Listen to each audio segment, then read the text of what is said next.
I'm standing in the Science Museum in San Francisco, and my son uses the tandem Mobi pump.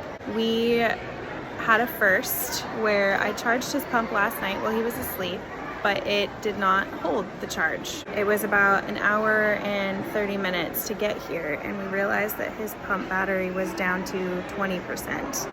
It was going to be 3 hours to go back and get the pump and drive back. We had plans in San Francisco all day, and we didn't want to scrap them.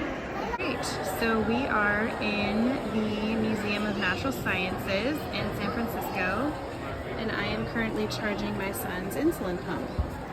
So we did some quick research, and we figured out that we don't have to use the tandem Mobi charging pad.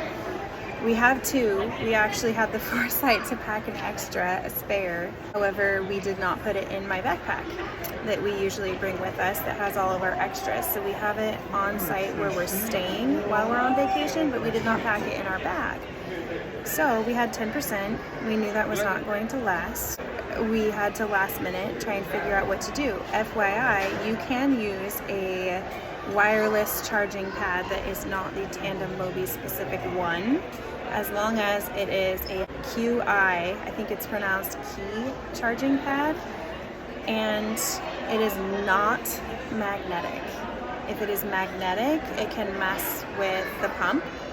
It is charging over here behind the counter. They were so kind. We actually charged it in the planetarium first during our show for 30 minutes. I thought that it was charging during the entire planetarium show, but when we went to get it, it was down to 5%. So it went down 5% instead of going up from 10%. So I started to panic, thinking, oh my gosh, do we actually have to turn around and scrap our entire day because our son can't go without insulin? We have insulin syringes in his red bag too for things like this as well, exactly for this type of situation. However, note to self, I need to swap them out.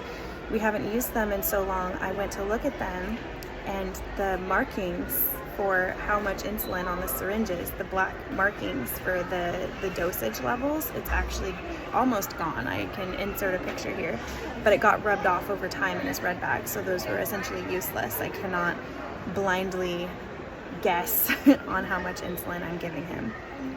So thankfully the staff here at the California Academy of Sciences Museum, thank you, because you saved our vacation day.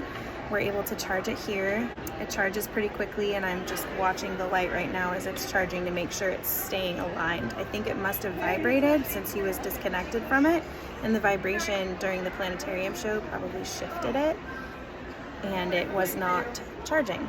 So I'm watching, it has vibrated once and lit up because he is out of range and it is low battery. So I had to realign it once.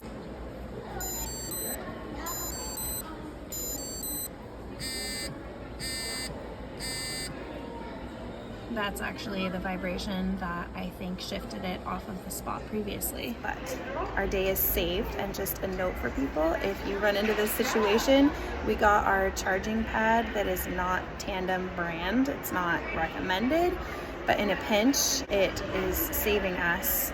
I will put a picture of it. It is non-magnetic, and it is a wireless charging pad, and it is doing the trick for us in a pinch.